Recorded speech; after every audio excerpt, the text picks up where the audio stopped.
Siap Pak Adi. Saya memang merasa ada yang kurang terkait yang sesuai dengan feedback dari Pak Adi.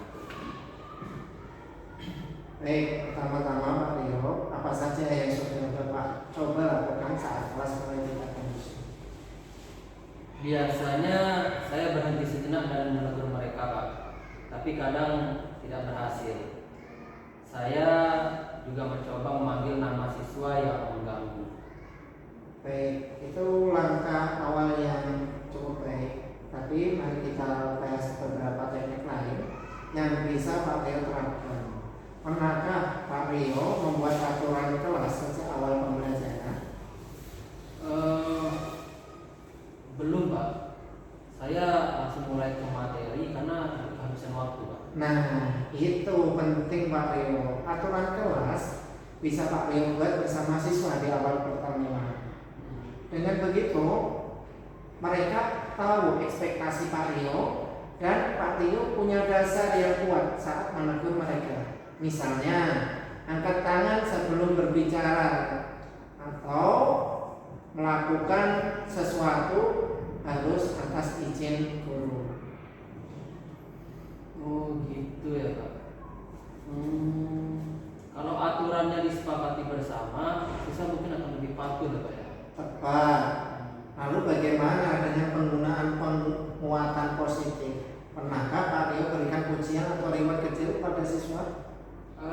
Saya kadang mengucapkan bagus kalau bisa menjawab, tapi belum konsisten sih Pak. Nah, coba lebih sering dan lebih spesifik lagi. Misalnya, bagus, Randy, penjelasanmu tadi sangat jelas dan logis.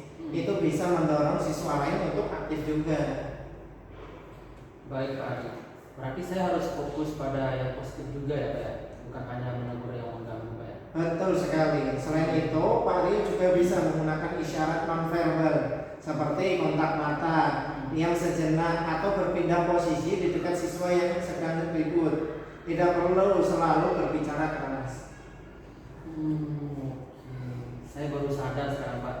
Selama ini saya terlalu sering menggunakan suara untuk mengatur kelas sampai suara saya habis Pak. Nah, gunakan energi secara cerdas Pak Rio. Dan terakhir, pastikan Pak Rio punya rencana pembelajaran yang jelas dan menarik. Kalau siswa sibuk dan terlibat, mereka cenderung tidak membuat masalah. Siap Pak Adi. Saya akan coba masukkan games atau diskusi kecil Pak di tengah pelajaran biar tidak monoton.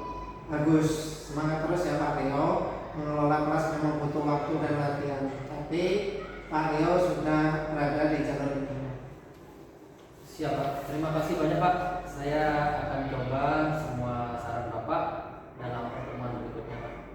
Baik Pak Rio, setelah Pak Rio memahami beberapa teknik manajemen kelas, sekarang saya ingin bertanya, menurut Pak Rio, bagaimana cara memberikan penguatan positif kepada siswa yang berperilaku baik?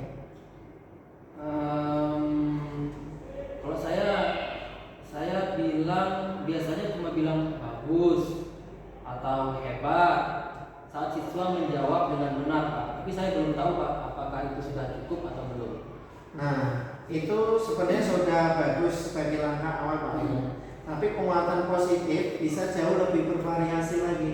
Ya. Coba Pak Rio pikirkan apa yang bisa Pak Rio lakukan agar siswa merasa dihargai dan mau mengulangi perilaku baiknya tersebut. Mungkin saya bisa menambahkan pujian tertulis di buku tugas mereka Pak, atau memberikan reward kecil seperti stiker. Nah, betul sekali. Penguatan positif itu bisa berbentuk pujian verbal yang spesifik seperti terima kasih Dita, kamu sudah sangat rapi dalam mengerjakan soal. Contoh lainnya penghargaan bentuk simbolik seperti bintang, nilai tambahan atau gelar siswa inspiratif hari ini. Lalu ada juga kesempatan istimewa, misalnya karena kamu sangat disiplin, kamu boleh memilih kelompok kerja hari ini. Nah, seperti itu. Ternyata bentuknya banyak ya Pak ya. Selama ini saya terlalu umum memberikan pujian ternyata. Saya akan coba Pak membuatnya lebih personal dan bermakna. Oke, tepat. Yang penting adalah ketulusan dan konsistensi Pak Rio. Jangan sampai Pak Rio hanya memuji siswa yang pintar saja. Perhatikan juga yang menunjukkan perubahan positif dalam sikap, seperti yang awalnya pasif tapi mulai berani bertanya. Baik Pak Hadi, jadi saya harus perhatikan semua aspek positif Pak ya, bukan hanya nilai saja. Betul Pak Rio. Dan satu hal penting lagi, jangan menyepelekan kekuatan senyuman atau isyarat nonverbal tadi. Misalnya Pak Rio beri acungan jempol atau tatapan bangga, itu juga bentuk penguatan yang bisa menyemangati siswa. Ya. Wah, saya jadi semangat mencoba pendekatan ini Pak. Saya rasa itu bisa membuat siswa lebih termotivasi dan suasana kelas jadi lebih kondusif. Saya yakin Pak Rio bisa. Penguatan positif adalah kunci untuk menumbuhkan perilaku baik secara berkelanjutan Pak Rio. Tetap refleksi sebagai mengajar dan lihat dampaknya dari waktu ke waktu. Terima kasih Pak Hadi. Saran Bapak semuanya saya akan coba semampu saya untuk mempraktikkannya di pertemuan di kelas selanjutnya. Baik Pak Rio, tadi kita sudah bahas penguatan positif. Sekarang saya ingin tanya, menurut Pak Rio, bagaimana cara menarik perhatian siswa tanpa harus selalu bicara atau menegur secara langsung? Bisa dijelaskan?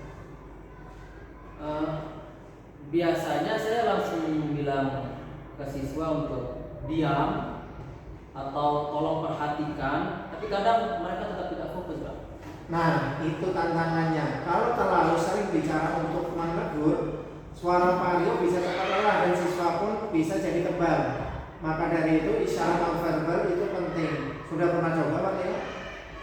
Belum pernah Pak, bisa dicontohkan Pak? Tentu bisa. Misalnya ketika siswa mulai ribut, diam sejenak dan tatap kelas. Itu biasanya cukup untuk membuat mereka sadar. Kontak mata langsung dengan siswa yang bicara sambil menunjukkan ekspresi serius. Selain itu, bisa menggunakan berdiri mendekati siswa yang ramai tanpa perlu menegur langsung. Biasanya mereka langsung diam.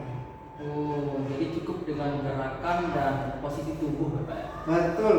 Pak Rio juga bisa mengangkat tangan sebagai isyarat, misalnya untuk memulai kegiatan atau meminta perhatian. Kalau ini dibiasakan, siswa akan langsung tanggap dengan kode ataupun yang Pak Rio lakukan itu sebagai isyarat nonverbal. Menarik Pak. Saya juga pernah lihat guru mengetuk meja pelan atau menggunakan bel kecil Pak untuk menarik perhatian. Itu termasuk Pak? Ya, itu juga isyarat nonverbal. Bahkan Pak Rio bisa punya kode khusus. Misalnya angkat tangan sama dengan diam dan fokus, atau tepuk satu kali untuk transisi ke aktivitas baru. Wah, jadi bisa menghemat suara dan lebih elegan ya Pak? Tepat sekali. Siswa juga akan belajar bahwa guru tidak harus selalu bicara keras untuk dihormati. Pengendalian diri dan konsistensi guru justru membuat mereka lebih respect atau lebih hormat kepada guru. Saya akan coba latih itu Pak. Saya rasa ini cocok sekali untuk kelas saya yang cukup aktif dan suka ramai Pak. Bagus Pak Rio. Semakin sering Pak Rio latihan dan refleksi, Pak Rio akan menemukan gaya yang paling pas untuk Pak Rio. Isyarat nonverbal adalah salah satu ciri guru yang bijak dan efisien. Terima kasih banyak Pak. Saya belajar banyak dari diskusi ini. Baik, semoga sukses Pak Rio.